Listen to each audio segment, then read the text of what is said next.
আপনি কি জানেন রবীন্দ্রনাথ ঠাকুর জীবনে মাত্র একবারই সিনেমা পরিচালনা করেছিলেন?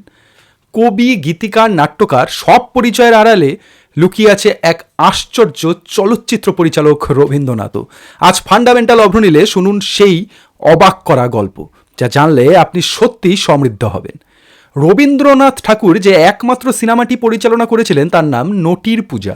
মূলত এটি ছিল কবিরই লেখা একটি নৃত্যনাট্য, যা থেকেই তৈরি হয় এই ছায়াছবি। ভাবুন একবার, প্রায় ৭০ বছর বয়সে রবীন্দ্রনাথ ক্যামেরার সামনে দাঁড়িয়ে একটি সিনেমা পরিচালনা করছেন। তাকে সবচেয়ে আকৃষ্ট করেছিল একটি ভাবনা: চলমান ছবি কথা বলবে। এর আগেই শান্তিনিকেতনে ছাত্রছাত্রীদের নিয়ে অভিনয় করেছিলেন নটির পূজা নৃত্যনাট্যে। সেকালের প্রখ্যাত শিল্পী নন্দলাল বসুর কন্যা গৌরী বসু সেই নৃত্যনাট্যে অসাধারণ অভিনয় করেছিলেন। সেই সময়ে রক্ষণশীল ভদ্র সমাজে মেয়েদের প্রকাশ্যে নাচ গান করা ছিল অকল্পনীয়, আর সেই সমাজেই রবীন্দ্রনাথ সাহসী সিদ্ধান্ত নিলেন শুধু মেয়েদের দিয়েই এই নৃত্যনাট্য মঞ্চস্থ করাবেন। এই নাটকটি সিনেমা হওয়ার আগেই বহুবার মঞ্চস্থ হয়েছে। স্টেজে মঞ্চায়নের সময় রবীন্দ্রনাথ নিজেই অভিনয় করেছিলেন উপালি চরিত্রে। বিশ্বভারতীর সাহায্যে একাধিকবার এই নাটকের মঞ্চায়ন হয়। এই অভিনয়ের সুখ্যাতিতেই মুগ্ধ হয়ে নিউ থিয়েটার্সের কর্ণধার বীরেন্দ্রনাথ সরকার কবিগুরুকে অনুরোধ করেন নিউ থিয়েটার্সের ব্যানারেই এবং রবীন্দ্রনাথের পরিচালনায় নটির পূজাকে ছায়াছবিতে রূপ দিতে। প্রস্তাব ছিল ছবির টিকিট বিক্রির লাভের অর্ধেক যাবে শ্রীনিকেতনের সাহায্যে। কবি সম্মতি দিতেই শুটিং শুরু হলো নিউ থিয়েটার্সের ১ নম্বর ফ্লোরে। শুটিংয়ের জন্য তৈরি করা হয় খড়ের চাল দেওয়া একটি গোল ঘর।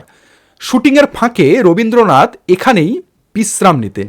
এই গোলঘরই হয়ে ওঠে নিউ থিয়েটার্সের রবীন্দ্র স্মৃতিধন্য বিখ্যাত একটি স্থান।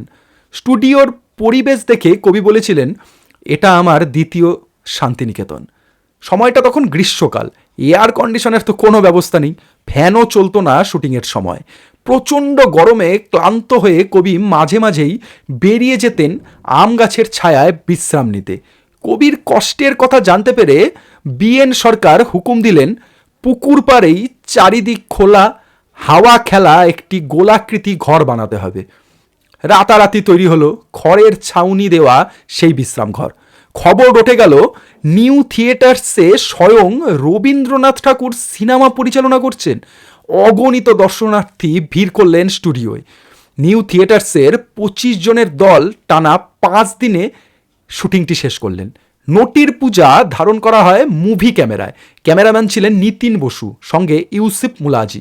সম্পাদনায় ছিলেন সুবোধ কুমার মিত্র। কবি নিজে ল্যাবরেটরিতে বসে অত্যন্ত মনোযোগ দিয়ে সম্পাদিত এই ফিল্মটি দেখেছিলেন। ১৯৩১ সালের শেষে শুটিং শুরু হয়। সেন্সার সার্টিফিকেট পায় ১৪ই মার্চ ১৯৩২ সালে। ছবির দৈর্ঘ্যটি ছিল ১০,৫৭৭ ফুট। মুক্তি পায় ২২শে মার্চ ১৯৩২ কলকাতার চিত্রা সিনেমা হলে। অভিনয়ে ছিলেন শান্তিনিকেতনেরই ছাত্রছাত্রীরা। তারা হলেন ললিতা সেন, সুমিতা চক্রবর্তী, লীলা মজুমদার প্রমুখ। সঙ্গীত পরিচালনায় ছিলেন দীনেন্দ্রনাথ ঠাকুর, শব্দগ্রহণে মুকুল বসু। দ্বিতীয়বার মুক্তির সময় ১৯৩২ সালের ৪ ডিসেম্বর আনন্দবাজার পত্রিকায় লেখা হয়, শান্তিনিকেতনের ছাত্রছাত্রী কর্তৃক অভিনীত। সূচনায় রবীন্দ্রনাথ স্বয়ং। নাচে গানে ভরা এক অপূর্ব চিত্র। মা লক্ষ্মীদের আনিতে ভুলিবেন না, যেন স্বতন্ত্র ব্যবস্থা আছে। কিন্তু দুর্ভাগ্য, ১৯৪০ সালে নিউ থিয়েটার্সে আগুনে পুড়ে যায় নটির পূজার নেগেটিভ। আজ শুধু একটি অংশ ১৬ মিলিমিটার ফিল্ম রক্ষিত আছে রবীন্দ্র ভবনে, আর সেই স্মৃতিধন্য খড়ের গোলঘর তাও হারিয়ে গেছে চিরদিনের জন্য। এই ছিল রবীন্দ্রনাথ ঠাকুরের একমাত্র সিনেমা পরিচালনার গল্প।